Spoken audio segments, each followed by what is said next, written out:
نام علی شجرے کی شناخت ہے، آج بھی نام علی شجرے کی شناخت ہے، آج بھی نام علی انسان کے ایمان کی میزان ہے۔ قرآن کیا کہتا ہے؟ سورہ نحل۔ عام معروف یہ ہے کہ منظم زندگی چونٹی کی زندگی ہے، چونٹی کی زندگی منظم نہیں ہے۔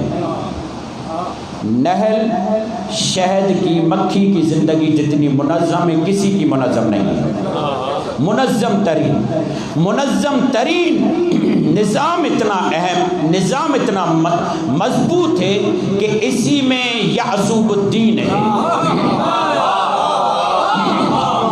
اسی میں یعصوب الدین ہے جو بتاتا ہے جو غذا لے کر آنے والا ہے وہ طہارت رکھتی ہے یا نہیں۔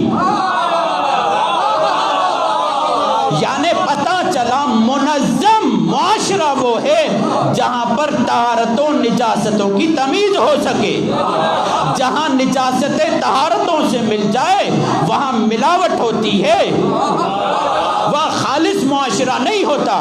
مولا یہ یعصوب الدین شہد کی مکھیوں میں یعصوب الدین ہے، کوئی امت مصطفیٰ میں یعصوب الدین ہے؟ کہا نہیں جانتے، مجھی کو تو یعصوب الدین کہتے ہیں، مجھی کو یعصوب الدین کہتے ہیں۔ وہ یعصوب الدین کا کیا کام ہے؟ جب شہد کی مکھی آتی ہے تو اس کا جو رس ہوتا ہے وہ چیک کیا جاتا ہے، آیا یہ درست جگہ سے لائی ہے کہ نہیں، حلال ہے کہ نہیں، نجاست سے پاک ہے کہ نہیں۔ مولا اس کا آپ سے کیا تعلق؟ کا میری تو یہی پہچان کرواتی ہے، اگر اس کے دل میں اس کی دھڑکن میں میری محبت ہے تو ہمارا ہے، ورنہ ہم وہیں پر اسے مردود قرار دیتے ہیں، اسے نکال دیتے ہیں اپنے معاشرے سے۔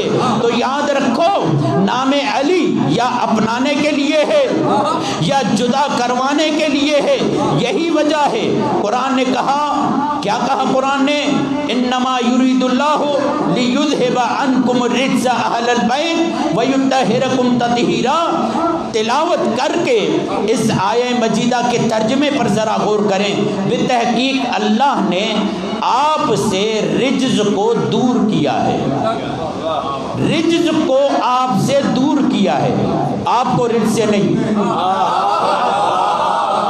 ترجمے کی نزاکت دیکھیے گا، رجز کو آپ سے دور کیا ہے۔ 9 مقامات پر لفظ رجز آیا ہے۔ اب میں کیا کیا بتاؤں، رجز بتوں کو بھی کہتے ہیں، رجز شرک کو بھی کہتے ہیں، رجز نجاست کو بھی کہتے ہیں۔ قرآن کی یہ آیت اصول بتا رہی ہے رجز آپ سے دور رہے گا، رجز آپ سے دور رہے گا۔ بس میں سمجھ گیا جو ان سے دور ہے